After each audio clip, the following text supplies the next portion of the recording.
LPG gas subsidy వినియోగదారులకు కేంద్ర ప్రభుత్వం బిగ్ ట్విస్ట్ ఇచ్చింది.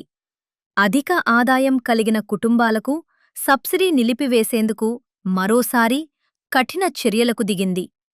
వార్షిక ఆదాయం 10 లక్షల రూపాయలు దాటిన వారికి ఎల్పీజీ సబ్సిడీని రద్దు చేసేందుకు కీలక చర్యలకు దిగింది.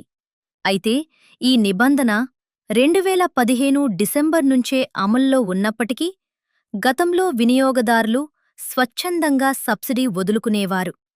కాని ఇప్పుడు ఆయిల్ మార్కెటింగ్ కంపెనీలైన Indian oil, Bharat petroleum, Hindustan petroleum సంస్థలు నేరుగా ఆదాయపు పన్ను శాఖ ఇన్కమ్ ట్యాక్స్ డిపార్ట్మెంట్ నుంచి సమాచారాన్ని సేకరిస్తున్నాయి.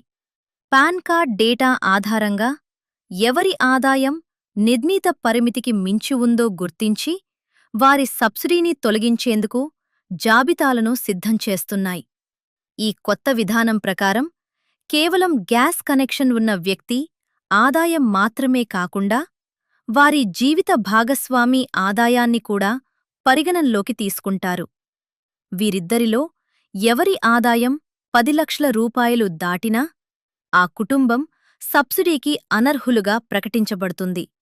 ఇప్పటికే వేలాది మంది వినియోగదారులకు వారి మొబైల్ నెంబర్లకు హెచ్చరిక సందేశాలు ఎస్ఎంఎస్ అందుతున్నాయి.